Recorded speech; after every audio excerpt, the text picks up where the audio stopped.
Welcome to Sleep with Stories. I'm so glad you are here tonight. This is your space, your gentle corner of the world, where you can set aside the noise of the day, the worries that weighed upon your shoulders, and step quietly into a story woven just for you. As you settle into bed, allow yourself to sink into the softness beneath you. Feel the support cradling your body, and notice your breath, slow, steady, like the turning of a page. With each inhale, invite in calm. With each exhale, let go of anything you no longer need. Tonight, all that matters is this journey we are about to take together. The story awaiting you is both mysterious and tender. It carries the hush of old cobblestone streets and the glow of gas lamps flickering against a winter fog. We will step back in time to London in the winter of 1888, where the air holds secrets and the fog itself seems alive with memory. Here, the cold does not simply bite at the skin. It whispers, it lingers, it weaves itself into every corner of the city. Yet within that frost, within that quiet ache, glimmers of resilience shine, small lights against the dark, warm embers against the endless snow. You will meet Emberlyn Croft, a girl of only 14 winters, who walks the shadowed alleys with courage in her grey eyes. Her hands, though reddened by the cold, hold tightly to a little box of warmth, a small ember of hope that she carries through the freezing streets. And then, across the frozen river, you will find Lysander Flint, a boy of 16, quick and clever, who listens for voices hidden beneath the ice, as though the Thames itself remembers. And in the gilded halls of Mayfair, others move with grace and ambition, their paths shimmering with secrets of their own. This is not just a story of cold, but of connection, of how even in the bitterest frost, human hearts carry sparks that cannot be extinguished. So, as I tell this tale, I invite you to let the imagery carry you gently. Imagine the glow of lanterns through the mist, the crunch of frost beneath boots, the hum of voices at the market, and the quiet murmur of the frozen river. Let your mind wander freely, as though you too are drifting through these wintry streets, an unseen companion to those we will meet. If you are new here, welcome again. Sleep with Stories is a place where imagination and rest intertwine. If you enjoy this story, please remember to like the video, subscribe to the channel, and ring the little bell, so you never miss the chance to journey with us again. Now, close your eyes if you haven't already. Rest your body. Breathe deeply. The story begins. Her resilient grey eyes scanned the shadowed storefronts, her fingers instinctively tightening around the widow's ember box. Its meager warmth, her only portable comfort against the relentless frost. Down by the frost-bound Thames, where the river had become a vast, shimmering plain of ice, the air hummed with a subtle, almost imperceptible sound, as if forgotten memories were stirring beneath the frozen surface. The Murmurmist Market, a chaotic sprawl of makeshift stalls, buzzed with hushed transactions. Here, Lysander Flint, 16, moved with the quiet stealth of a seasoned mudlark, his expressive brown eyes always scanning. He clutched the shrouded compass, its bronze needle occasionally trembling, seeming to respond to the faint echoes within the pea-soup mist that enveloped the market. Across the city, within the gilded confines of the gilded chalet in Mayfair, a different kind of cold prevailed. Genevieve Astoria, 28, a figure of graceful distance with her impossibly pale skin and dark hair, glided across the artificial ice rink, her movements ethereal. The air here, though chill, held the clean, sharp scent of Arctic spire ice, those impossibly clear blocks imported from distant fjords, which sang with a curious resonance as they slowly melted. Nearby, Theron Beaumont, 35, well dressed in his dark wool coat, observed the scene. His calculating blue eyes, missing nothing, his ambitions as polished and cold as the ice sculptures surrounding them. The deep fog manifestation had begun outside, and even through the thick walls, you could almost glimpse the phantom steps of those lost to its embrace. You watched Emberlyn as she navigated Grimspire Alley, her worn boots slipping occasionally on the treacherous frost that clung to the paving stones. The cold was a constant companion, a dull ache in her bones, a sharp sting in her fingertips. Her breath plumed in the air, a fleeting white ghost that vanished almost as soon as it formed. The whispering gas lamps cast pools of weak light, struggling against the oppressive gloom. Their flickering flames seemed to draw the fog closer, the thick mist swirling round the lampposts like a hungry beast, inhaling their faint glow. Emberlyn pulled her threadbare shawl tighter, the thin wool offering little defense. She had a few boxes of matches clutched in one hand, their bright labels a stark contrast to the dreary surroundings. Shed tried to sell them earlier, her small voice barely audible above the street's sparse clamor. But the few passers-by were either too preoccupied with their own misery or hurrying towards the distant promise of the grand ice fate. No one wanted a flicker of light when the darkness felt so absolute. Her gaze drifted to a dark window, its pane crusted with ice, a vague silhouette visible within. Was it a child, as cold and hungry as she? The thought was a familiar ache, one that sat deep in her chest. She squeezed the ember box, its metal casing warm against her palm, a small, stubborn ember of comfort in the vast, unforgiving cold. The faint scent of coal smoke clung to the box, a ghost of warmth, a memory of a time before the cold had claimed everything. She was heading towards the Thames, drawn by the faint, distant sounds of revelry. Perhaps there, amidst the distraction, a few pennies might be found. The alley was emptying, its usual denizens having sought refuge or departed for the river. The silence grew, broken only by the drip of melting ice from a broken gutter and the low, guttural murmur of the deepening fog. It felt like the city was holding its breath, waiting for something. Down on the frost-bound Thames, Lysander was already at work. The murmur-mist market was a cacophony of muffled shouts and the crunch of boots on ice, a temporary city built on the frozen river.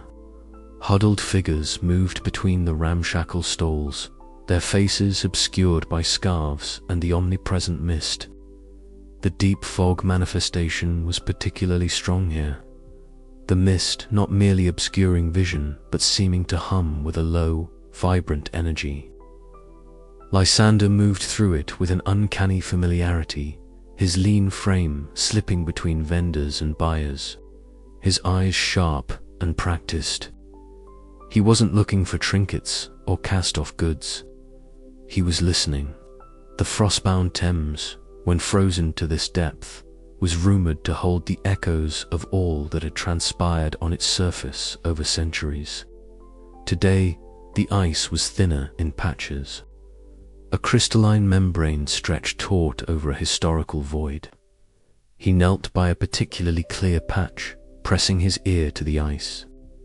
Faintly, you could hear it too, a spectral murmur like distant laughter, the creak of ancient timbers, a snatch of a forgotten song.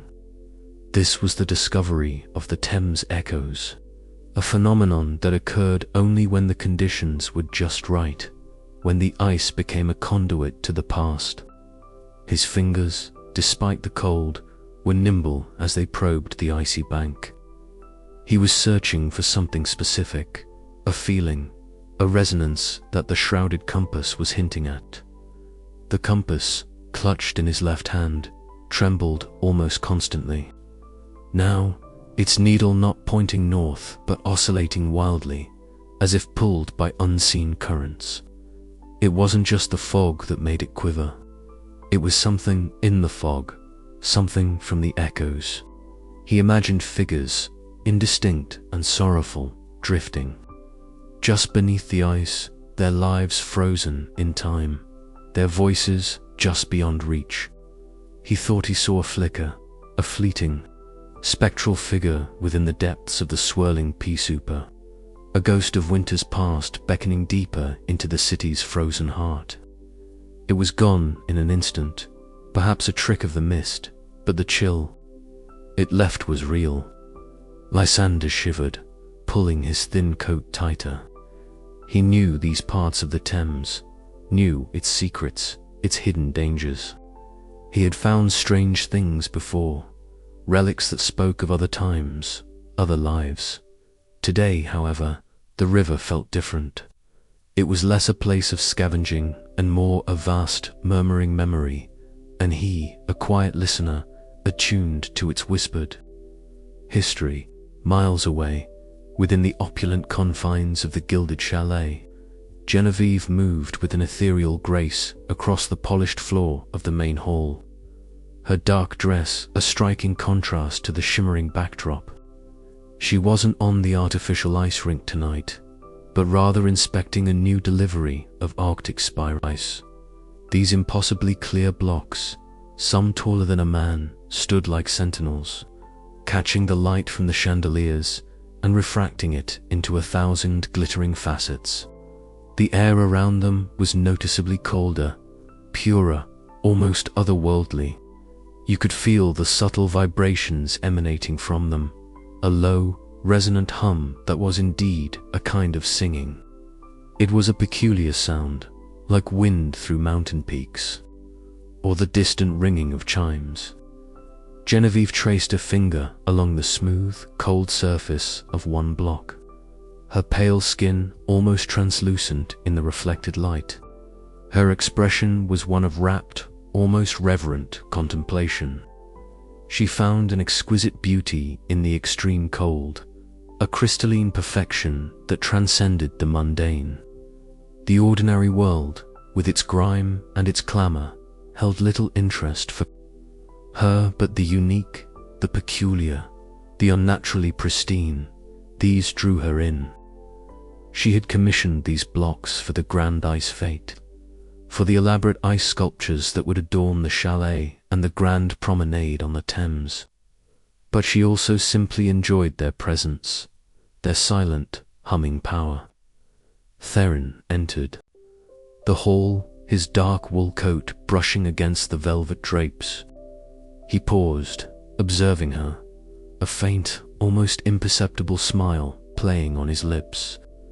"Astoria," he acknowledged, his voice smooth as polished stone. The new shipments arrived without incident. Then, he was interested in the practicality, the cost, the logistical triumph of bringing such treasures from distant fjords. He saw opportunity, prestige, a statement of wealth and influence. He moved closer, his calculating blue eyes assessing not just the ice, but Genevieve herself, her eccentric taste a valuable asset in his own social and business machinations. "They are magnificent," she replied, her gaze still fixed on the ice. "Do you hear them, Beaumont?" The song. Theron listened, tilting his head slightly. He heard a faint resonance, a subtle vibration, yes, but no song in the way Genevieve meant it. He heard only the faint hum of profit and exclusivity. A unique quality, certainly, he conceded, and one that has garnered considerable interest. "Your reputation for the extraordinary precedes you, Astoria." He was always astute, always precise with his words, subtly flattering while probing for information or advantage. He gestured towards the massive windows, through which the deep fog manifestation was now a swirling, impenetrable curtain.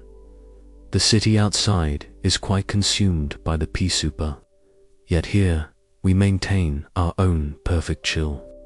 His gaze was confident, almost predatory. He understood that while Genevieve sought beauty, he sought control. The spy rice was merely a tool, another commodity to leverage in the intricate dance of London's elite. He had his own plans for the fete, plans that involved more than just admiring ice. The grand ice fete was now in full swing on the frost-bound Thames. The river, usually a dark, murky artery, had transformed into a sparkling wonderland, a transient realm of forgotten revelry. Tents, banners, and makeshift stalls stretched for miles, a vibrant, if chilly, counterpoint to the city's grim realities. Despite the biting wind and the oppressive fog that still clung to the edges of the festivities, a curious energy pulsed through the crowd. You could see people dancing on the ice, their laughter carried on the wind, their figures fleeting blurs in the shifting mist. Lanterns, strung between poles, cast a warm, inviting glow, creating islands of light in the deepening twilight. The scent of roasted chestnuts mingled with the sharp temps of wood smoke and the sweet aroma of spiced wine. Emberlyn, clutching her ember box, had made her way to the edge of the fete. The sheer scale of it was overwhelming. She stood, a small, still figure amidst the boisterous revelers, her grey eyes wide with a mixture of awe and quiet despair. Here, people spent their last pennies on trivialities: a sugared plum, a turn on the ice slide, a gaudy ribbon. Her matches, essential for warmth and light, seemed utterly irrelevant in this fleeting carnival. She saw children, bundled in thick coats, laughing as they chased each other across the ice, their faces flushed with excitement. A pang of something sharp, akin to envy, pierced her. Her own childhood felt long lost, swallowed by the cold and the constant gnaw of hunger. She shifted the ember box, its warmth a small, insistent reminder of her solitary struggle.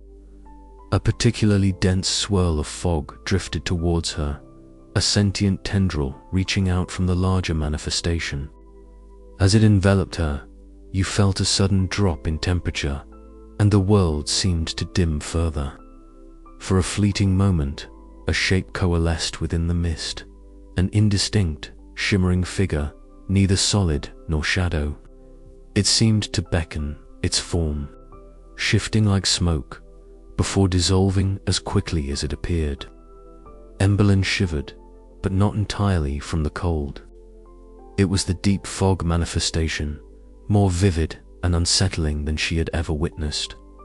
She had heard the whispers, the old stories of figures lost in the pea soupers, their phantom steps echoing through the years. Was this what they meant?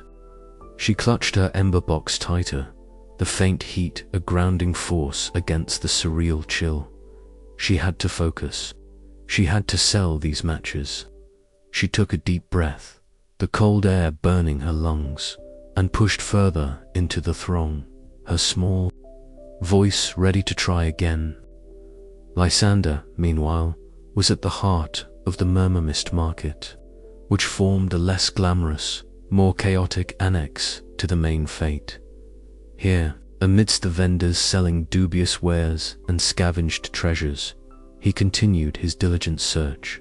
The Thames echoes were particularly strong here, the murmuring undercurrent of sound a constant companion. He listened intently, trying to discern individual voices, fragments of conversation from a bygone era. He heard the faint jingle of bells, the distant cries of street vendors from centuries past, even a muffled splash as if something had fallen into the river long, long ago. The shrouded compass in his hand was now vibrating with an almost frantic energy, its needle spinning erratically. It seemed to be responding not just to the general presence of spectral entities within the fog, but to a specific, concentrated point of their influence.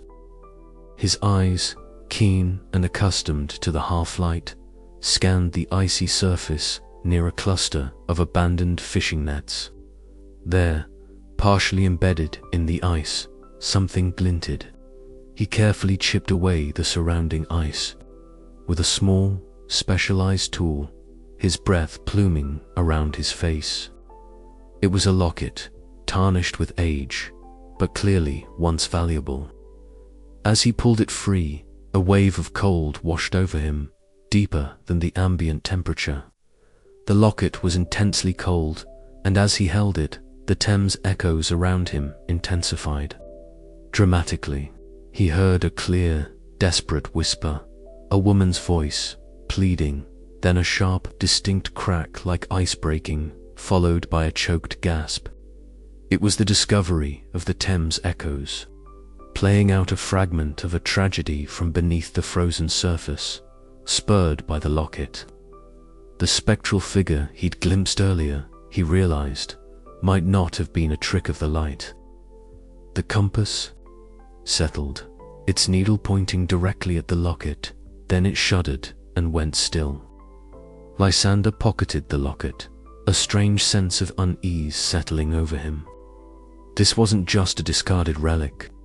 It was a fragment of a frozen life, awakened by the cold and the fog.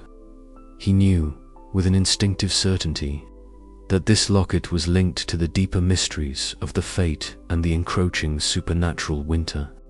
Above the fate, from the grand windows of the gilded chalet, Theron observed the glittering spectacle below. He stood with Genevieve, who still held a peculiar fascination for the Arctic spy-rice, her gaze drifting between the singing blocks. Within the chalet and the vibrant chaos on the Thames, Theron, however, was focused on the figures moving below, particularly a group of wealthy merchants gathered near the central pavilion. He was calculating, as always, the potential for new connections, for expanded influence. He had arranged for several prominent figures to attend, subtly guiding the conversation towards his latest ventures in ice importation and other, less savory, dealings. "The fate is quite the success," Astoria Theron remarked, his voice smooth, confident, a testament to the city's enduring spirit, wouldn't you say? Even in the face of such a formidable winter. He glanced at Genevieve, a flicker of something unreadable in his blue eyes. He admired her aesthetic, her ability to draw attention and set trends, but he saw it purely as a means to an end. Spirit, perhaps, Genevieve mused, her gaze still distant, or simply a desperate need for distraction. The deeper the cold, the more elaborate the masks. She turned from the window, her eyes finding his. "Do you not feel it, Beaumont? The way the fog breathes tonight. It's almost ... sentient. A presence beyond mere weather." Theron dismissed it with a wave of his hand. "A London pea souper, nothing more, though it certainly adds to the dramatic effect for the fate, doesn't it?" He smiled, a thin, almost mirthless expression. He saw the fog as an inconvenience, perhaps, but certainly not as a living entity. His world was one of tangible assets, of power and control. Yet, as he spoke, a particularly dense wave of the deep fog manifestation seemed to press against the glass, momentarily obscuring the view. For an instant, he thought he saw a movement within its swirling depths, a fleeting shadow that might have been a figure or merely a trick of the light and his own weariness. But the image lingered, a whisper of unease at the edge of his calculated reality. He shook his head, clearing it. The city, Astoria, is simply responding to the season. It always has. But we, unlike the unfortunates below, have the means to defy it. He gestured vaguely to the warmth and light of the chalet, to the glittering His ambition was a fortress against the encroaching cold, a shield forged from wealth and cunning. He planned to descend to the fate later, to finalize a deal that would solidify his position and further expand his monopoly on the exotic ice. Trade. He saw Genevieve's fascination with the ice as charming, even useful, but he saw its true value in its rarity, its cost, its exclusivity. As the evening deepened and the grand ice fate continued its vibrant, if fragile, existence on the frostbound Thames, the deep fog manifestation grew ever more pervasive. It began to creep into every corner, to seep under doors, to press against windows, transforming familiar landscapes into surreal, shifting tableaux. The whispering gas lamps, struggling to pierce the gloom, seemed to hum louder, their flickering flames twisting and dancing as if in conversation with the ethereal mist. Emberlyn, still wandering the periphery of the fate, found herself increasingly disoriented by the deepening fog. The sounds of revelry became muffled, distorted, and the glowing lanterns appeared as hazy halos. She felt a profound loneliness, the vastness of the frozen river amplifying her isolation. Her matches remained unsold, her small voice lost in the festive clamor. She stopped near a makeshift tea stall, the scent of hot, sweet liquid, a torment. She had enough for perhaps one cup, but then what? No, the ember box was her only reliable warmth, and she clutched it tighter. She looked up, and through a brief parting in the swirling mist, she saw a towering, shimmering ice sculpture, reflecting the faint light. It was one of the elaborate creations Genevieve had commissioned, a fantastical beast frozen mid-roar, its scales glinting with an otherworldly clarity. For a moment, Emberlyn forgot the cold, forgot her hunger, lost in the sheer, impossible beauty of it. It was a beauty born of the very cold that afflicted her, a strange, contradictory magic. Then the fog closed in again, swallowing the vision. She felt a profound weariness settle over her, a deep, bone-aching fatigue. The cold wasn't just physical anymore. It was a weight on her spirit, a dulling of hope. She thought of her small, cold room in Grimspire Alley, the threadbare blanket, the empty grate. The fate was a cruel mockery, a vibrant dream she couldn't afford to inhabit. Yet, she lingered, drawn by the faint possibility of a coin, a kind word, a momentary respite from the relentless battle of simply existing. Lysander, guided by a strange, almost imperceptible tug from the locket in his pocket, found himself moving away from the Murmur-Mist Market's central bustle towards a quieter, more desolate stretch of the frozen Thames. The deep fog here was particularly thick, swirling around him like a living cloak. The Thames echoes were louder too, less like whispers, and more like a chorus of indistinct voices rising from beneath the ice. He heard weeping, soft and mournful, and a faint, desperate calling of a name. The locket felt intensely cold against his skin, its chill a direct link to the spectral energies around him. He paused by a spot where the ice seemed unusually thin, a dark, liquid mirror reflecting the swirling fog. He pressed his ear to it, his breath misting the surface. The voices were clearer now, distinct words, though distorted by time and ice. He heard a woman's voice, the same one from the locket's echo, pleading for someone named Arthur. Then, a sharp echoing crack, the sound of ice breaking, followed by a splash and a gasp. The air around him dropped several degrees, and the spectral figure he had glimpsed earlier, that fleeting shadow, now began to coalesce more distinctly in the mist before him. It was a woman, her form translucent, her face a blur of sorrow, her arm outstretched as if reaching for something lost. She hovered just above the thin ice, her gaze fixed downwards. Lysander felt a chill that was not from the air, but from the presence itself, a deep, sorrowful cold. This was not a trick of the light. This was the deep fog manifestation made manifest, a ghost of winter's past, beckoning him deeper into the river's frozen heart. The shrouded compass, which had been still since he pocketed the locket, now began to spin wildly, its needle pointing not at the phantom, but at a dark, almost indiscernible mark on the thin ice directly beneath the spectral woman. Lysander knew, with a certainty that transcended logic, that the locket, the echoes, and this spectral presence were all connected to a tragedy that had unfolded on this very spot, years, perhaps decades, ago. He looked up at the sorrowful phantom, then back down at the ice, a new purpose stirring within him, a strange, almost mystical curiosity. Back at the gilded chalet, Theron was preparing to make his descent to the fate. He had concluded his preliminary discussions, securing tentative agreements for future ice shipments and other lucrative ventures. He slipped a thin leather glove onto his hand, his movements precise and unhurried. He was about to leave when Genevieve, who had been silently watching the snow fall outside, spoke.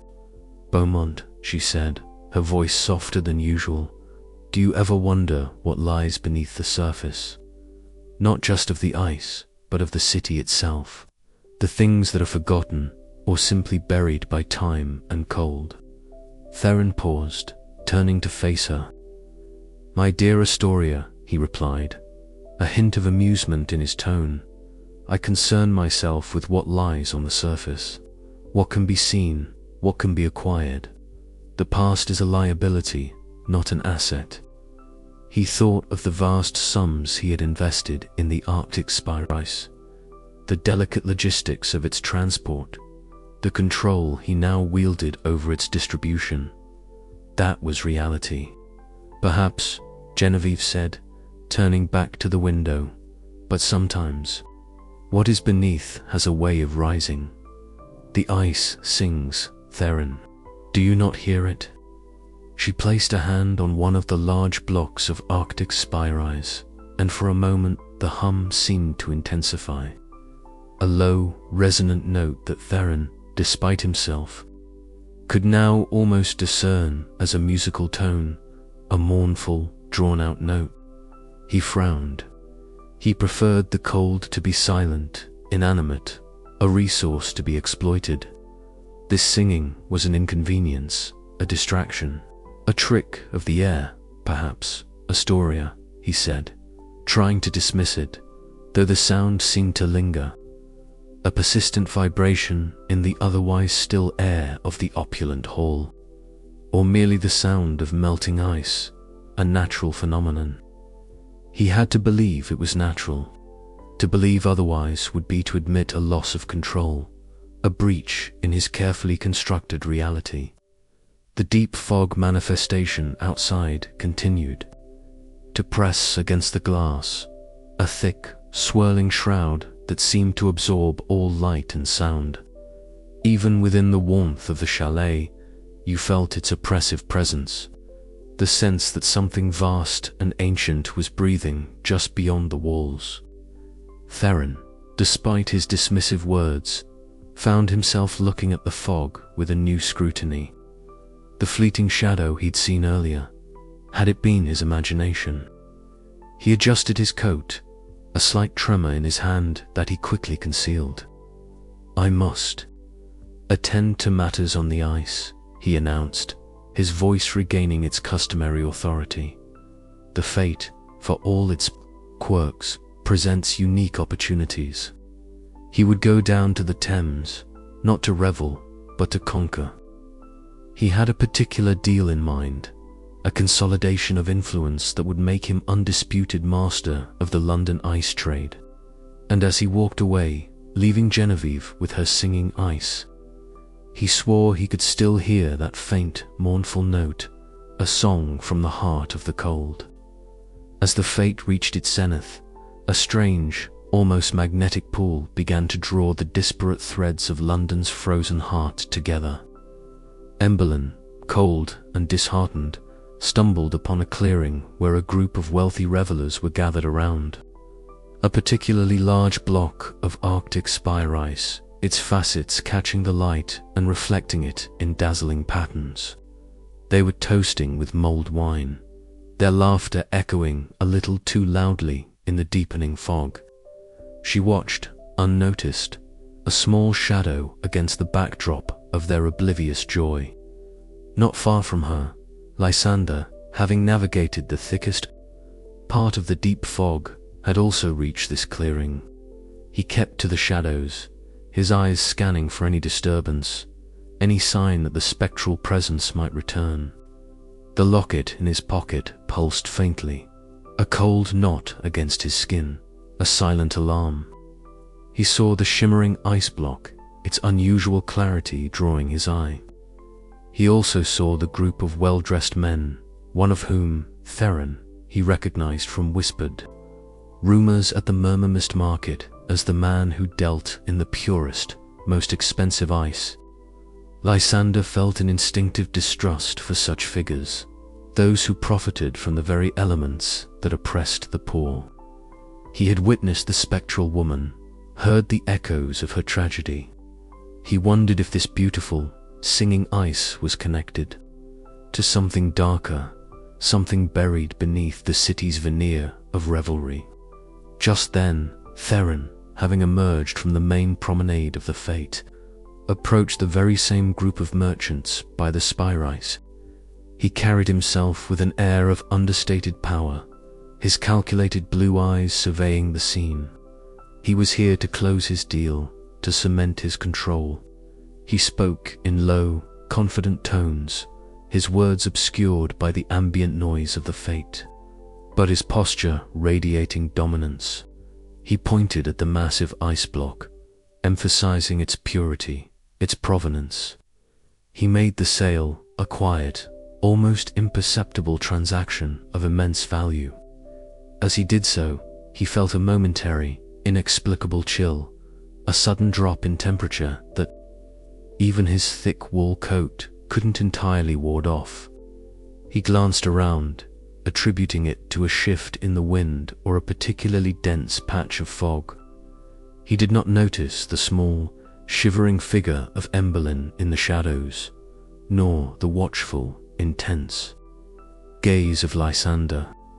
Meanwhile, Genevieve, driven by a sudden, inexplicable urge, had finally left the gilded chalet. The singing of the Arctic spire ice had grown louder in her mind, a haunting melody that seemed to call to her. She wanted to witness its effect on the fate, to see if others truly heard its ethereal song. She moved through the crowd like a phantom herself, her elegant form cutting through the chaos. She approached the very clearing where Theron had just completed his transaction. She saw the immense block of spire ice, now even more resplendent in the fate's shifting lights. She saw Theron, his back to her, and the group of merchants. And then she saw it, a faint, almost imperceptible shimmer in the dense fog directly behind the ice block, a fleeting, spectral figure, clearer now than it had ever been. It was the same figure Lysander had seen, the sorrowful woman, her form more defined, her eyes fixed on the spire ice with an expression of profound yearning. Genevieve paused, her pale face illuminated by the reflected light of the ice. She felt no fear, only an intense, almost scientific curiosity. She had heard the whispers of the deep fog manifestation, the tales of ghosts in the pea soupers, but to witness it with such clarity was something else entirely. She took a step closer, drawn by an irresistible pull. The air around the spire ice grew colder, the humming of the ice intensified, becoming a mournful wail that only those sensitive enough could perceive. Emberlyn shivered, feeling a deep, unbidden sorrow. Lysander clutched the locket, its coldness a counterpoint to the raw despair he felt emanating from the spectral woman.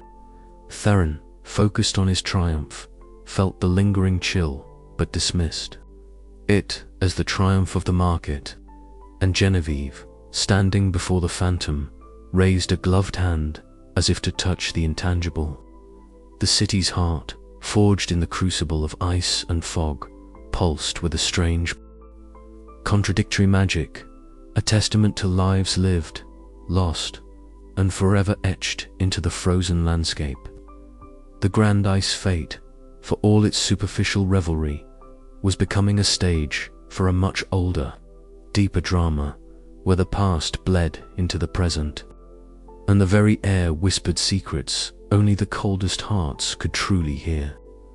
Lysander watched the translucent figure, feeling the locket grow colder in his palm, sensing a connection that went beyond mere chance. He knew, with an unsettling certainty, that the locket and the spectral woman were tied to the very essence of the Arctic spice and the man who now controlled it. A silent, unseen conflict brewed beneath the surface of the frozen Thames, and the deep fog manifestation, now thicker than ever, seemed to hold its breath, waiting. The air, already brittle with cold, fractured further around the immense block of Arctic ice. Genevieve, her gloved hand extended, felt not the expected rush of icy chill but a profound stillness, as if the very atoms of the air had paused their ceaseless dance. The spectral figure before her, indistinct only moments ago, now shimmered, with an unsettling clarity, a translucent woman, her eyes, though lacking pupils or irises, conveying an ancient sorrow that pierced through Genevieve's usual detachment. The phantom's form, woven from the deepest strands of the deep fog manifestation, seemed to vibrate, a silent resonance that echoed the mournful hum of the spice itself. It was as if the ice, the fog, and the apparition were all facets of the same crystalline tragedy. You watched as Genevieve's fingers, almost touching the phantom, seemed to pass through an invisible barrier. There was no resistance, no sensation of contact, yet a chilling wave of pure, unadulterated grief washed over her, an emotion so profound it momentarily stole her breath. It was the weight of 1,000 winters, a lifetime of despair condensed into a single, overwhelming moment.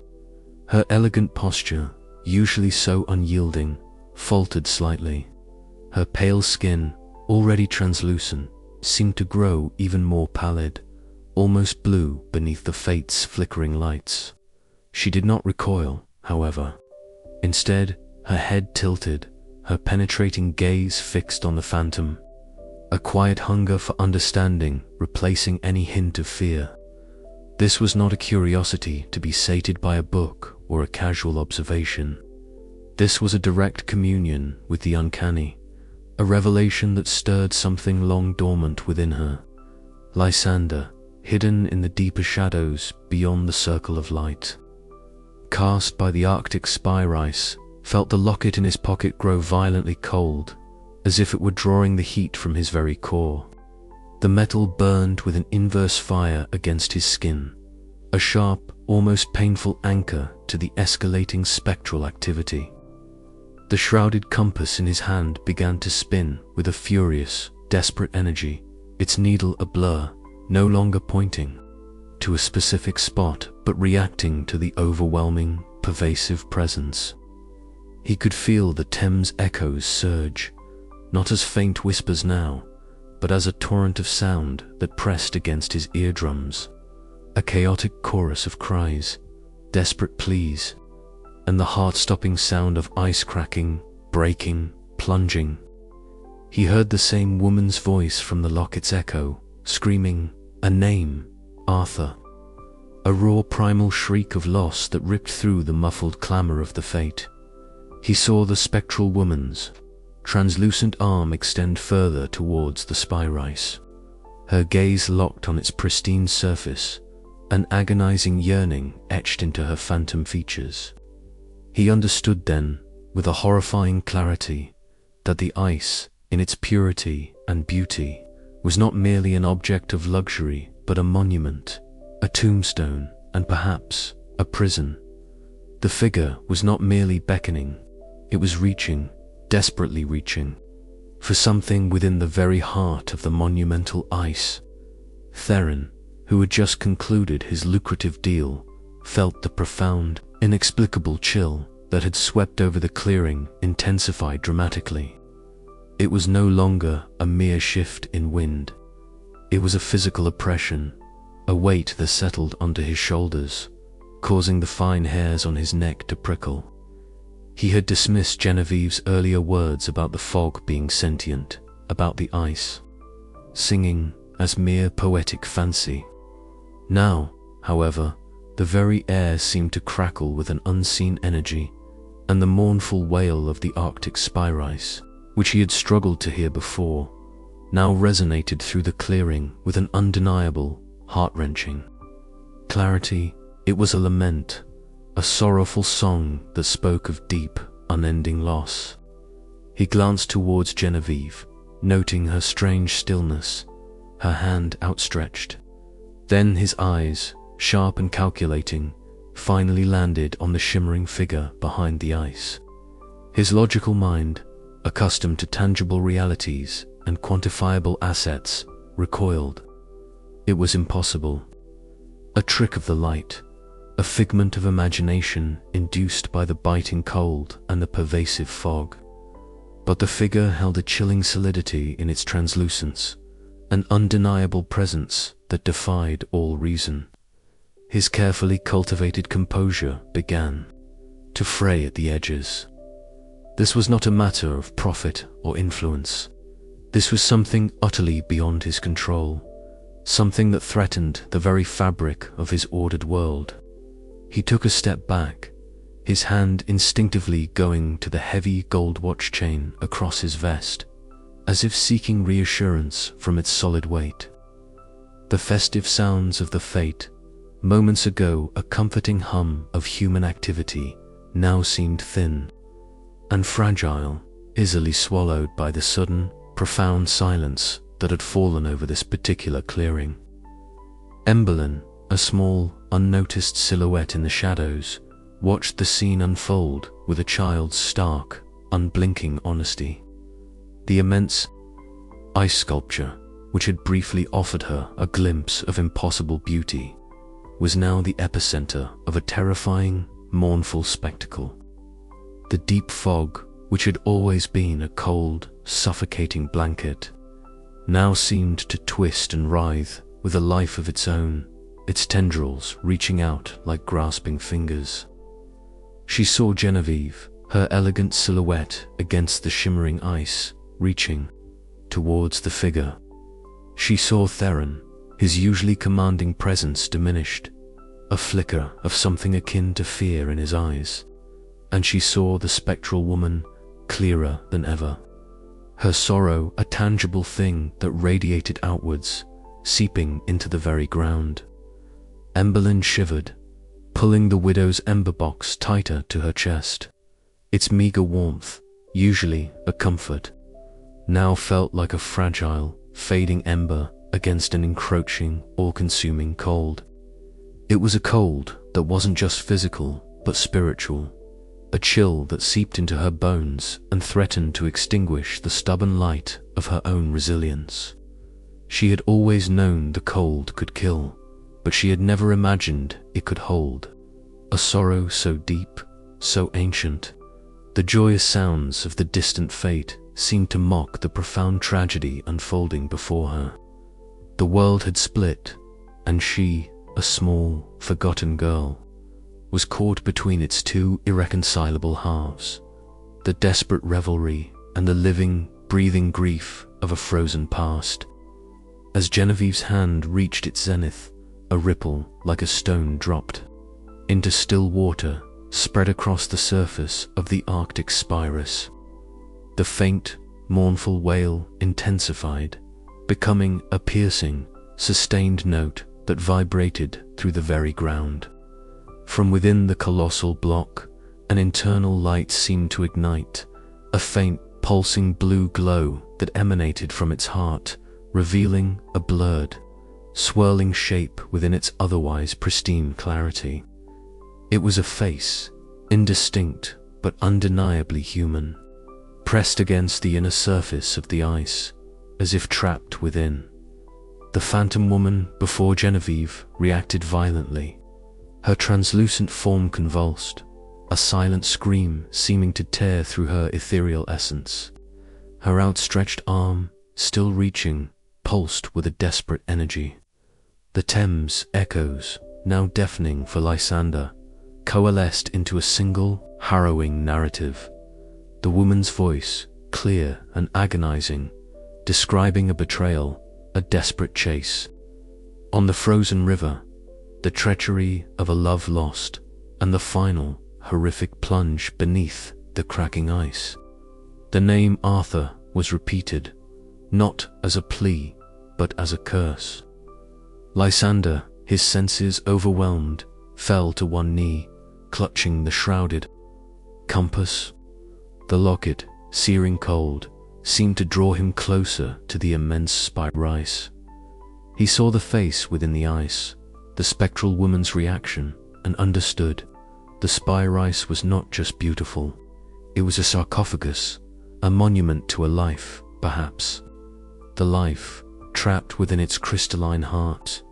The woman, the phantom, was trying to reach her beloved, trapped within the very ice that Theron had so casually sold. He looked from the spectral woman to the face within the ice, then to Theron, his eyes widening with a terrible realization. This was not a mere haunting. This was a living memory, a tragedy unfolding anew through the conduits of ice and fog. Theron, seeing the internal light in the spiral, the faint, desperate face within, and the agonizing transformation of the phantom, finally lost his composure. What? What is this? He stammered, his voice thin, stripped of its usual authority. His calculated blue eyes, usually so sharp, were wide with disbelief and dawning terror. The deal he had just closed, the triumph he had savored, now felt tainted, cursed. This was not an asset. It was an abomination. He took another stumbling step backward, almost tripping over his own feet. He had built his empire on tangible things, on control, on the absolute predictability of the market. This impossible, spectral horror threatened to dismantle everything he believed in. He reached out, not to the ice, but to the merchant he had just dealt with, as if seeking confirmation of reality. Did you see that? The ice. It's alive. His voice was laced with a desperate edge. The other merchants, startled by the sudden cold and the strange hum, had also noticed the internal glow and the intensifying fog, but they mostly attributed it to fate trickery or too much mulled wine. They hadn't perceived the full horror of the spectral figure. Genevieve, however, remained rooted to the spot, her hand still outstretched. The wave of grief had passed, replaced by a profound, almost spiritual awe. The face within the ice, the spectral woman's anguish, it was a pure distillation of the tragic romanticism she often sought. This was not just a scientific curiosity. It was a revelation of the sublime, a beauty born of unimaginable sorrow. She could almost feel the phantom's yearning, the raw, undying love that spanned decades and defied death itself. The singing of the ice, once a mournful wail, now seemed to become a duet, the spectral woman's silent scream joining the resonating hum, a symphony of frozen despair. She finally let her hand drop, a new resolve hardening her features. This was not a phenomenon to be merely observed. It was a mystery to be embraced, to be understood, to perhaps even be resolved. Emmeline watched from the periphery, her small hands clutching the widow's ember box. the spectral face within the ice, the phantom's anguish. It was a mirror of her own gnawing hunger, her own desperate longing for warmth and connection. She felt a profound empathy for the spectral woman, a shared understanding of deep, unyielding cold and loneliness. But unlike her own battle, this one seemed to transcend life and death. The coal in her ember box, usually glowing a faint orange, seemed to dim further, its warmth almost entirely absorbed by the overwhelming supernatural chill that permeated the clearing. The whispering gas lamps surrounding the fate, usually struggling to pierce the gloom, now flickered wildly, their flames elongating, dancing towards the immense spire-ice as if drawn by an invisible current. You could almost hear them whispering, their soft hiss intertwining with the mournful song of the ice, a desperate warning chorus. The deep fog manifestation, which had been pressing against the glass of the gilded chalet and swirling through Grimspire Alley, now seemed to converge. On this particular clearing, it thickened, becoming less like mist and more like a viscous, breathing entity. Within its swirling depths, not one, but several fleeting figures began to coalesce, indistinct and sorrowful, their phantom steps echoing on the invisible air. It was as if the intense manifestation of the spectral woman and the trapped face in the ice had acted as a beacon, drawing other lost souls, other frozen memories, to the surface of the Thames. The grand ice fate, once a vibrant counterpoint to London's grim realities, was transforming into a stage for a grand, macabre ballet of the dead. The boisterous revelry began to falter, shouts becoming hushed whispers, laughter dying on the wind as the chilling song of the ice and the oppressive weight of the fog seeped into the collective consciousness of the fate-goers. People started to glance nervously at each other, pulling their coats tighter, their festive mood evaporating like breath on a frosty pane. The ice of the frost-bound Thames, thick and solid moments before, began to crack around the base of the massive Arctic spire ice block, not with a sharp, violent fracture, but a slow, deliberate groan, like an ancient glacier shifting. The cracks spider-webbed outwards, creating a delicate, intricate pattern that reflected the blue internal glow of the ice block. The ground vibrated, a low rumble that grew steadily, a primal growl from the frozen river itself. The Thames echoes, now emanating from these newly formed cracks, were no longer just whispers. They were distinct voices, a cacophony of sorrow and confusion, the sounds of people falling, of desperate calls for help, the chilling echo of a body hitting the frigid water. It was the discovery of the Thames echoes on a scale never before witnessed, an opening of the frozen veil between past and present, spurred by the raw energy of the spectral woman's longing. Theron, witnessing the cracks spread and hearing the terrible echoes, finally broke. "This is impossible. It's not natural," he exclaimed, his voice high-pitched with uncharacteristic fear. His mind, so adept at controlling the physical world, had no framework for this. He looked wildly around, his eyes darting from Genevieve, who seemed almost mesmerized, to the other merchants, who were now openly murmuring and beginning to back away. The idea of losing control of his carefully orchestrated deal dissolving into supernatural chaos was more terrifying than any financial ruin. He had to stop it. He had to regain control. His eyes fell on a nearby axe, one used by the ice cutters earlier in the day, left carelessly against a stall. A desperate, irrational thought seized him. If he could just break the ice, destroy the source of this madness, perhaps it would all go away. Lysander, observing Theron's panic and the spreading cracks, knew he had to act. The locket pulsed furiously, in his pocket, drawing him towards the immense spirais, urging him to understand, to intervene. He saw Theron moving towards the axe, a dangerous glint in his eyes, and a wave of intuitive understanding washed over Lysander. Theron, in his desperation, was about to destroy something vital, something that held a secret not just of a forgotten past, but of a potential future. The spectral woman, sensing the impending threat, convulsed again, her silent scream now joined by a low, mournful keening that seemed to emanate directly from the cracking ice. The face within the spirais seemed to press harder against its crystalline prison, its eyes, though unseen, conveying a silent terror. Genevieve, sensing Theron's panicked intent, turned her head sharply. "Beaumont, no," she cried, her voice clear and cutting through the growing chaos. "You don't understand what you're doing. This isn't just ice, it's a testament." Her scientific curiosity had given way to a protective instinct, a sudden, fierce need to preserve this extraordinary phenomenon, even if it was terrifying. She took a step towards Theron, intending to interpose herself, but the ground beneath her feet shuddered violently.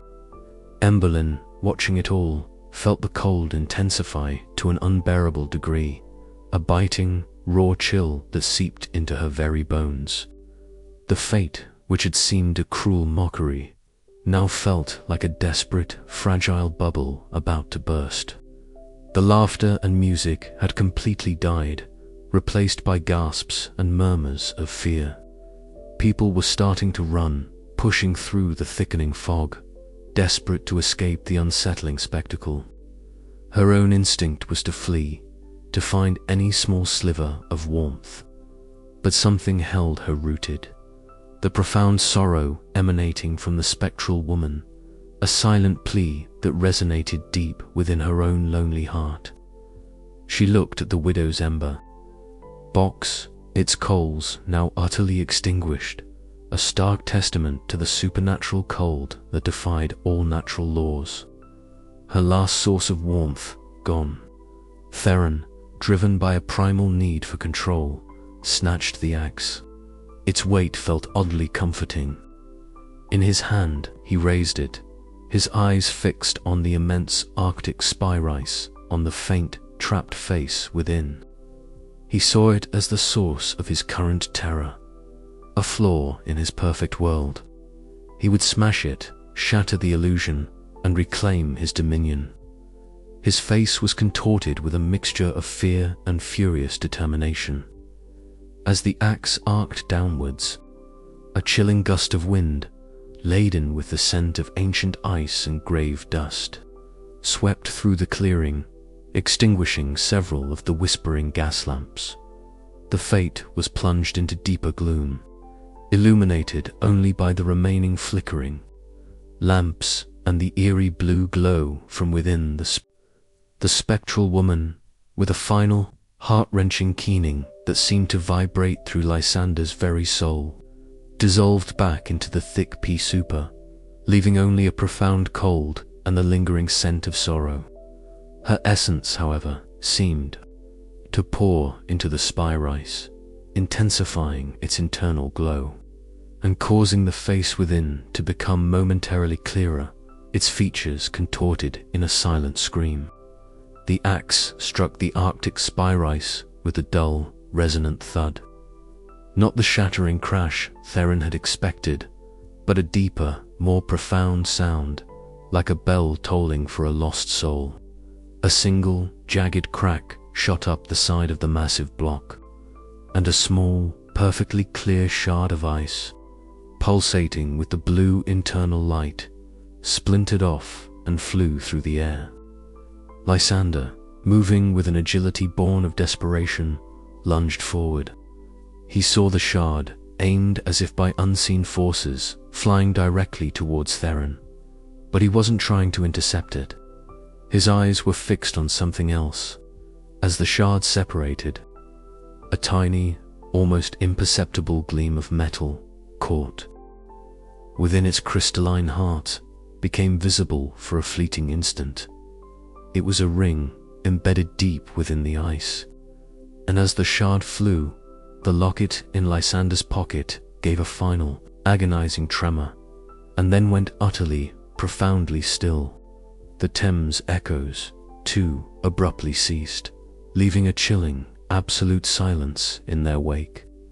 The small shard of spice, carrying the embedded ring, struck Theron squarely in the chest, directly over his heart. There was no wound, no visible injury, but as it made contact, a wave of profound, agonizing cold spread through him, instantly numbing his entire body. His eyes, wide with shock, rolled back.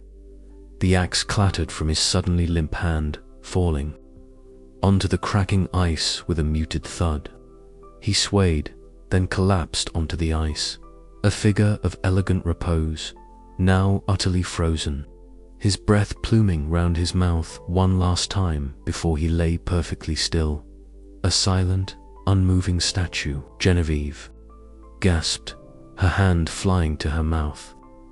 The sheer impossible nature of what had just transpired was beyond her comprehension. Theron, so vital and controlling only moments before, now lay lifeless, a victim of the very ice he had sought to master. The spice, having released its deadly shard, ceased its internal glow. The mournful song faded into an eerie silence.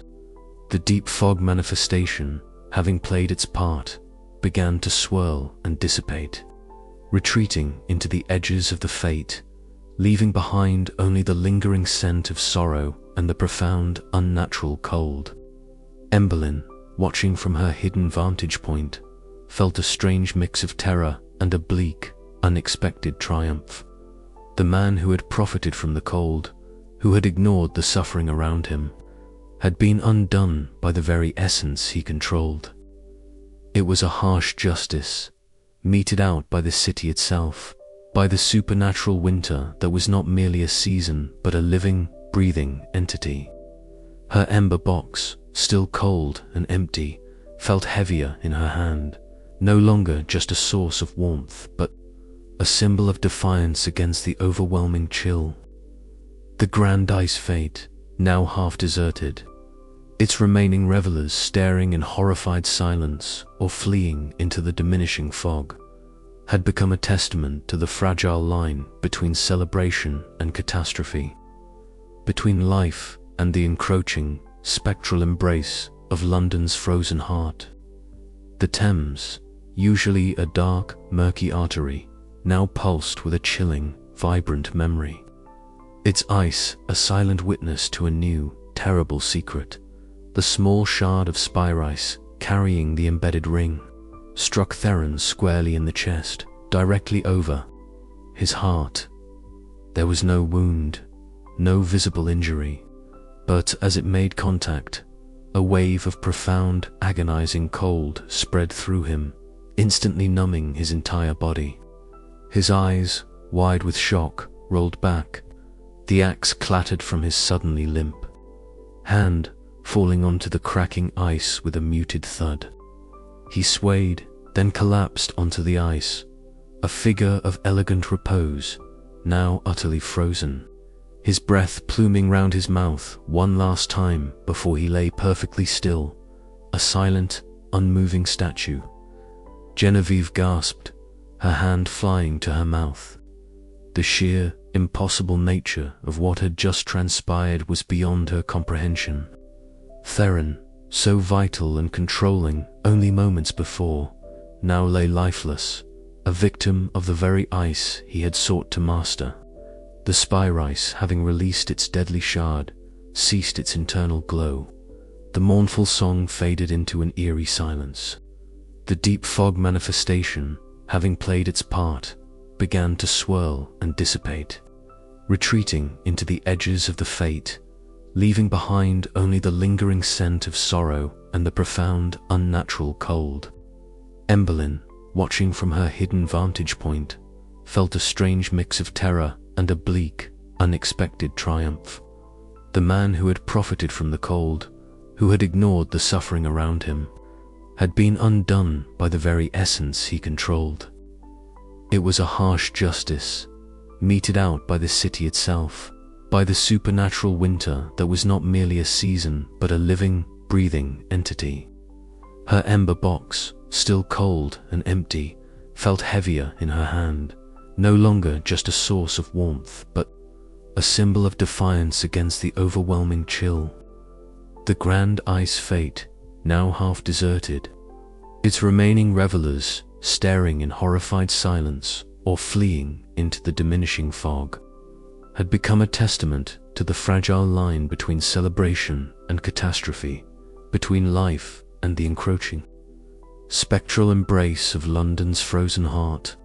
The Thames, usually a dark, murky artery, now pulsed with a chilling, vibrant memory, its ice a silent witness to a new, terrible secret. You stood there, a silent observer in the fading chaos, the lingering chill seeping into your own bones.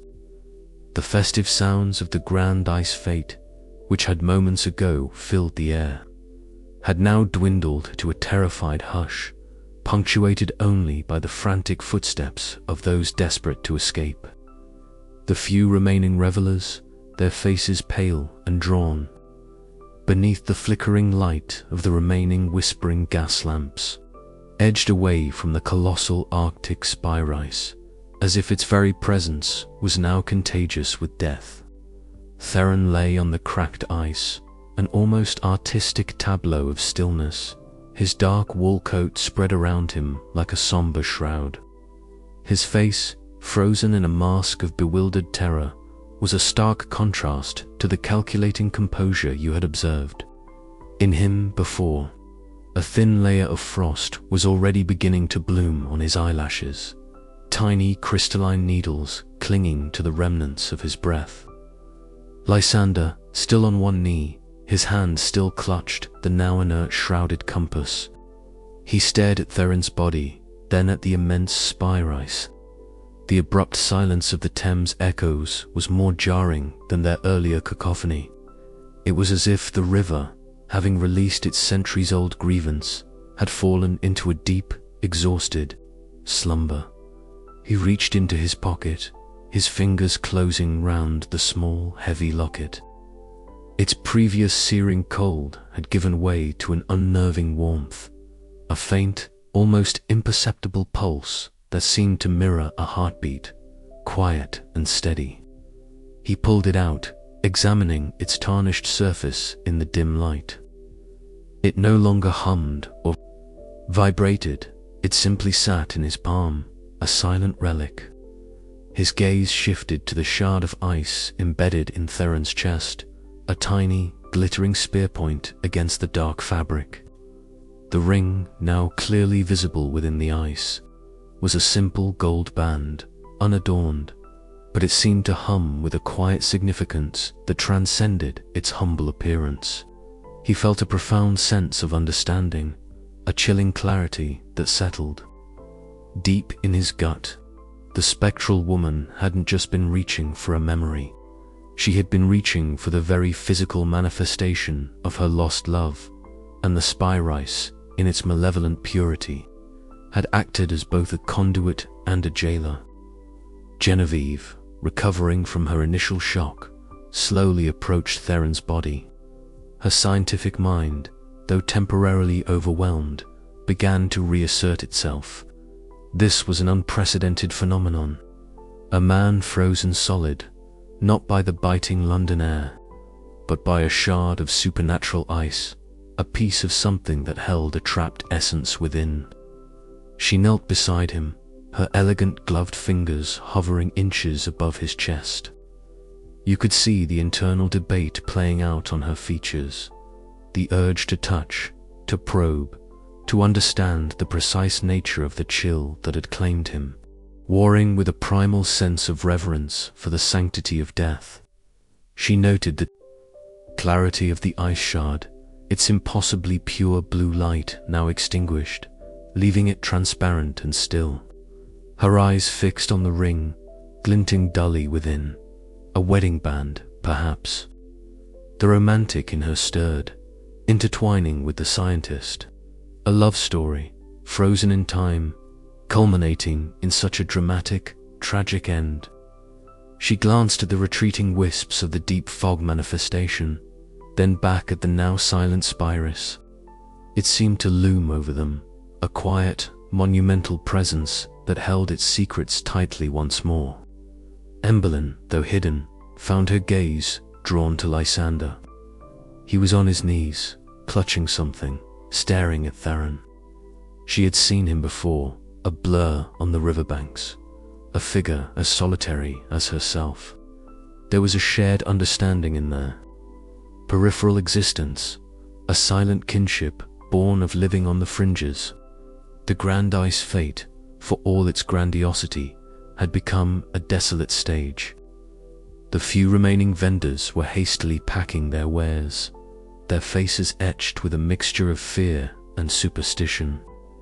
The smell of roasted chestnuts and mulled wine, once comforting, now seemed cloying, sickly sweet against the metallic temps of fear in the air. She pulled the widow's ember box tighter, a cold, dead weight in her small hand. It felt like her own warmth had been siphoned away, leaving her hollow. The triumph she had felt earlier, the bleak satisfaction of Theron's fate, had curdled into a deeper, more pervasive despair. This wasn't justice. It was simply another form of cold, another reminder of how fragile life was, how easily extinguished. She longed for the meager heat of a shared brazier, the anonymous comfort of a crowded workhouse. You felt the lingering presence of the spectral woman, a phantom touch on the nape of your neck, a breath of profound sorrow. Though her form had dissolved, her essence seemed to linger, a mournful echo in the very air. The whispering gas lamps, though no longer flickering wildly, seemed to cast longer, more anxious shadows, their light struggling against the deepening gloom of the December evening. The wind, which had briefly died down, began to pick up again, whistling through the empty stalls, carrying with it the faint scent of river ice and something else, something ancient and sorrowful. Lysander, feeling the sudden warmth of the locket, rose to his feet. He looked from Theron's frozen form to the ring embedded in the ice shard. A strange compulsion seized him. He had to retrieve it. It felt like the culmination of the Thames. Echoes, the final piece of the spectral woman's tragic narrative. This wasn't just a ring. It was a key, a symbol, a testament.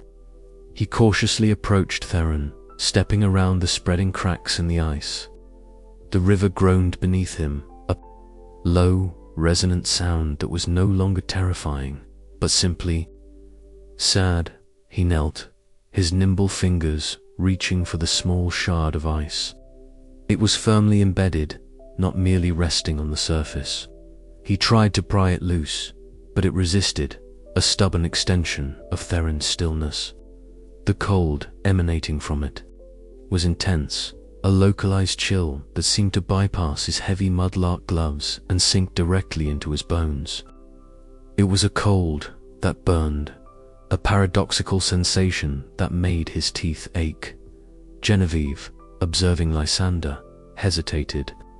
Her initial protective instinct for the phenomenon had morphed into a desire to understand its mechanics. "Young man," she called, her voice soft but firm, "be careful. That ice, it is not merely frozen water." She saw the boy's intent, his focus on the shard. He wasn't a casual observer. He was somehow connected to this anomaly. She remembered the wildly spinning compass, the echoes he had spoken of. "What do you see?" she asked, her curiosity overcoming her usual reserve. "The ring, what does it mean to you?" Lysander looked up, his expressive brown eyes meeting Genevieve's cool gaze. There was a moment of silent assessment, a flicker of recognition, between two individuals drawn into the heart of London's hidden winter. It's sis, Lysander murmured, his voice rough from the cold and the emotional weight of the past hour. Arthur's, the man who fell, the one she was calling for. He gestured vaguely towards the immense spy-rice, then to the dissipating fog where the spectral woman had vanished. She poured herself into it, didn't she? Into the ice, into him. He looked back at the ring. It's the last piece of him. His promise, his love, trapped. Genevieve's eyes widened slightly. Arthur, she whispered, the name resonating with the ghostly echoes she had only partially perceived. So, the face within, it was him. The romantic narrative solidified in her mind, adding a layer of poignant tragedy to the scientific marvel. And she, the spectre, was his beloved. Trapped in a timeless yearning. A new theory began to form in her mind, a theory of resonance, of psychic imprints left on the very fabric of the city by intense emotion, preserved and amplified by the supernatural cold. The ice acted as a conduit, a vessel, and now, perhaps, a memory keeper. You watched the two of them, the elegant socialite and the grimy mudlark, linked by this shared, uncanny experience. The grand ice fate continued to empty, the sounds of frightened whispers and hurried departures receding into the distance. Only a few figures remained, mostly curious onlookers too stunned to move, or merchants too slow to abandon their wares. The whispering gas lamps seemed to lean in, their flames whispering secrets that only the two protagonists and the silent observer could truly hear. Emberlyn, driven by an invisible pull, began to cautiously emerge from the shadows. She moved with the quiet grace of a stray cat, her small frame almost swallowed by the deepening twilight. The conversation between Lysander and Genevieve, though, hushed, carried across the thinning air. Arthur, trapped. The words echoed in her mind, a mirror of her own feelings of being trapped by the relentless cold, by the struggle for survival. She felt an almost overwhelming urge to join them, to share in this terrible, beautiful revelation. Her ember box, still cold, now felt like a burden, a reminder of the futility of her own efforts against such a pervasive, ancient cold. Lysander, still struggling with the ice shard, felt a new wave of frustration. It was stuck fast. He needed a tool, something sharp and strong. His mudlark tools, usually so effective, were back at his meager dwelling along the Thames.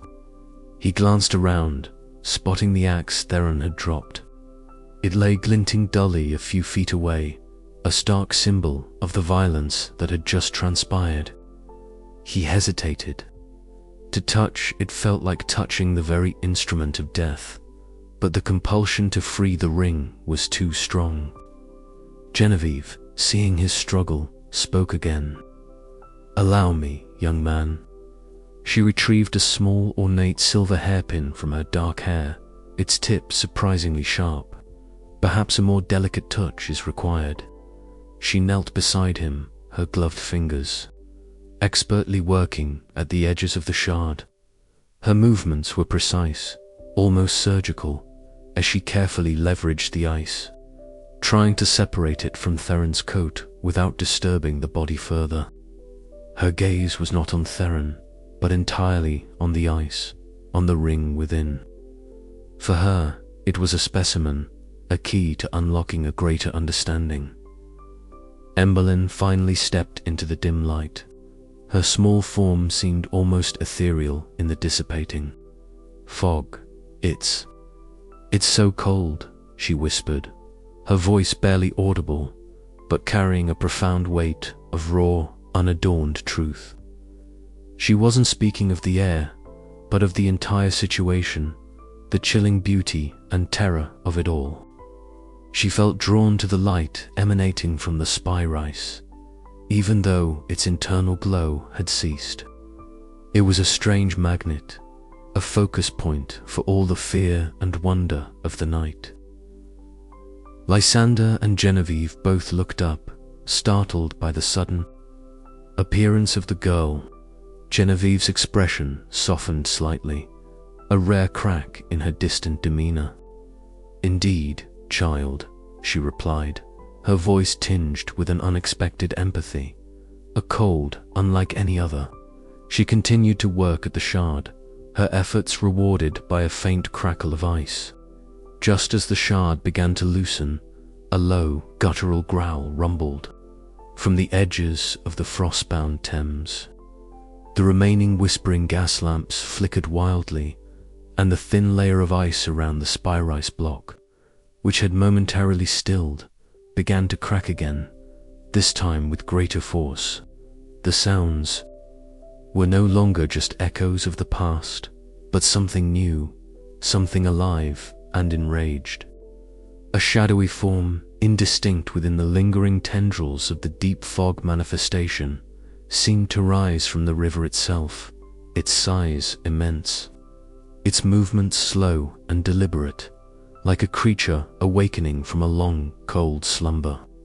Its form was vaguely serpentine, woven from the same viscous breathing mist that had brought forth the spectral woman. But this entity felt far older, far more primordial.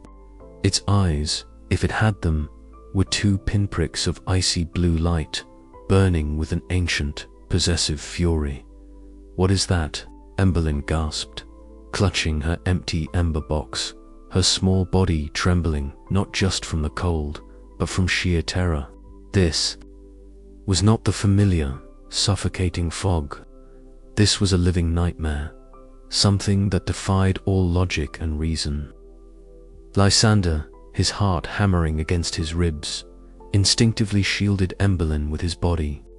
The shrouded compass, which had been still, now began to spin furiously once more, its needle vibrating violently as if in agony. The locket, which had been warm, now turned searingly cold again, burning against his skin, a warning. It's the Thames itself," he whispered, a horrifying realization dawning on him. "It's waking up. It doesn't want the ice disturbed."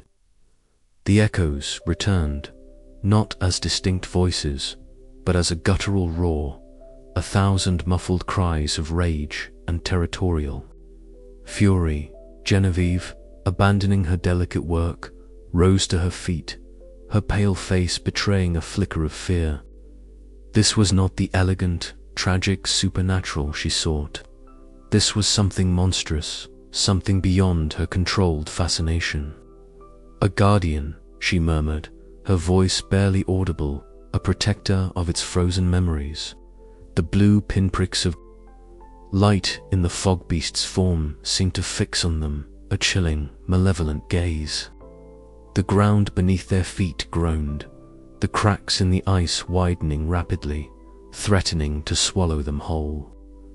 The creature of the deep fog manifestation began to advance, its enormous form rippling and expanding, its silent roar vibrating through the very air.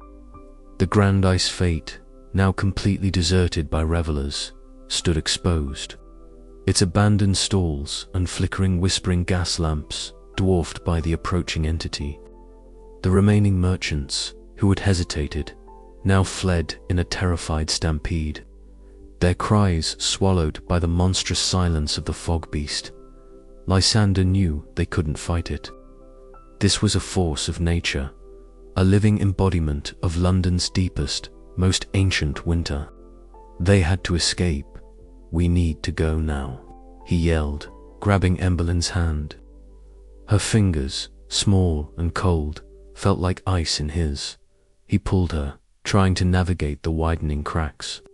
Genevieve, however, stood transfixed for a moment, torn between self-preservation and a desperate urge to document, to observe this unprecedented manifestation of London's spirit.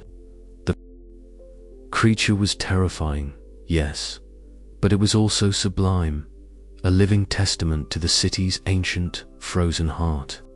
But the cracking ice beneath her feet jolted her back to reality. The ice was too thin here, too unstable. The spy rice, which had released the ring, seemed to have triggered something far greater, far more dangerous. She cast a final, longing look at Theron's frozen body, then at the immense spy rice, a silent promise to return, to unravel its secrets if she survived. Then she turned and ran, her elegant strides surprisingly swift on the treacherous ice. You felt the cold radiating from the fog beast, a profound, soul-chilling frost that promised not just physical death, but an eternal, frozen despair. The whispering gas lamps, their flames now struggling against the spectral wind generated by the creature, began to extinguish one by one, plunging the fate into near-total darkness, leaving only the eerie blue glow of the approaching entity's eyes. Lysander, still holding Emberlin's hand, scrambled across the treacherous ice, avoiding the deepening fissures. He could feel the river groaning beneath them, a living entity twisting in its icy sleep. They reached the relative safety of the riverbank, the solid, frozen mud of the Murmur-Mist market. The market stalls, now deserted and ghostly in the dim light, offered little comfort. The fog, however, was thinning here, swirling away from the river's awakened core. Genevieve joined them moments later, her breath pluming in the frigid air, her usual composed facade momentarily shattered. "We must find shelter," she gasped, her eyes darting nervously back towards the frost-bound Thames, where the monstrous form of the fog beast continued to expand, its icy eyes now twin beacons of malevolent light. The enormous spy-rice block, now a silent, dark sentinel, stood in the distance, seemingly untouched by the creature's rage, but the cracks around its base widened into chasms, suggesting its roots were now submerged in the dark, churning water below. The group stumbled through the deserted Murmur-Mist market, the crude wooden stalls and canvas awnings offering little protection from the biting wind.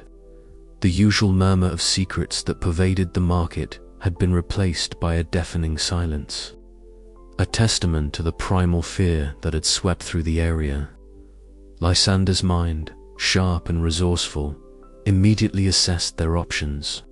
Grimspire Alley, though narrow and shadowed, offered cover. It was a labyrinth, but he knew its twisting paths better than anyone.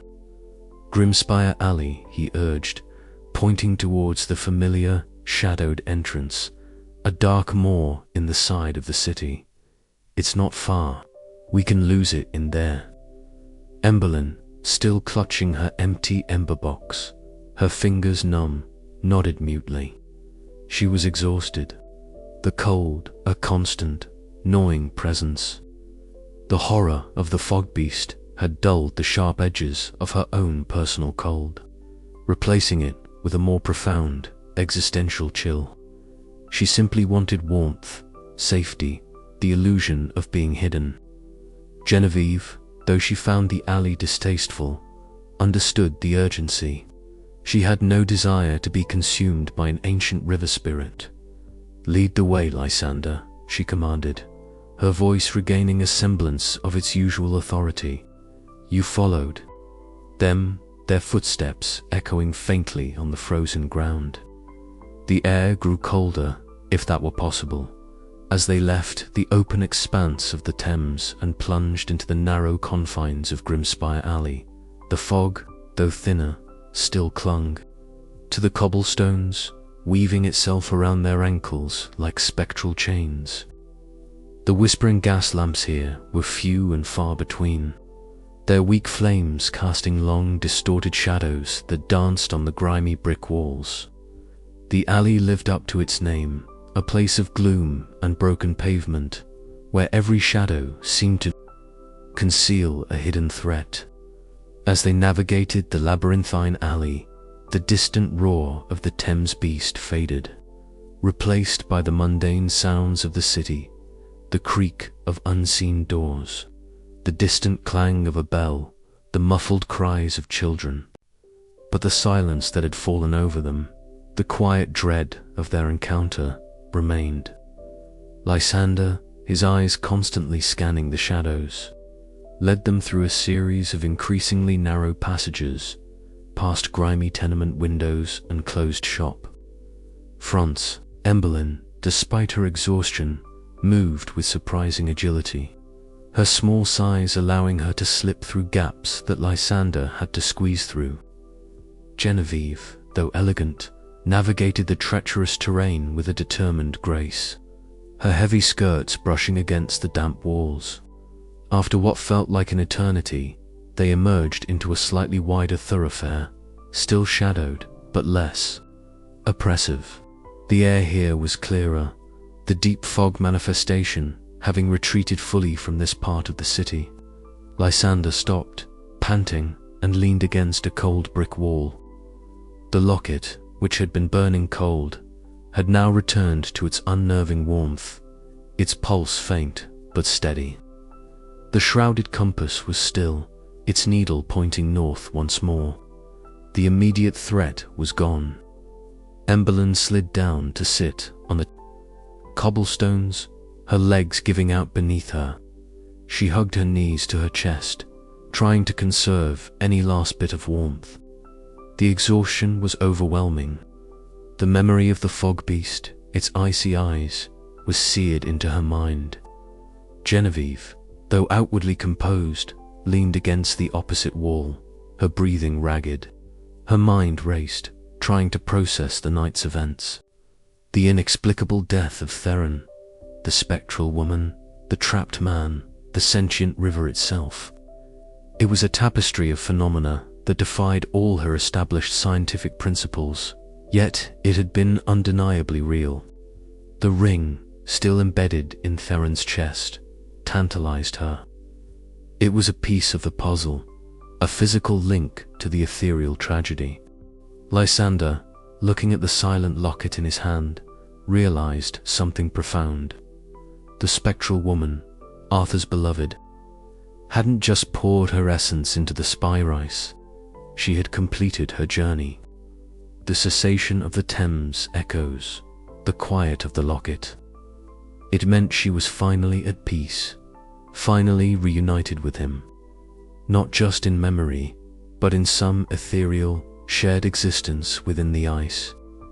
The river, in its anger, had merely been protecting its sacred resting place, a vast, frozen tomb for an ancient love. She found him, Lysander said, his voice quiet, almost reverent. He looked at Genevieve, then at Emmeline.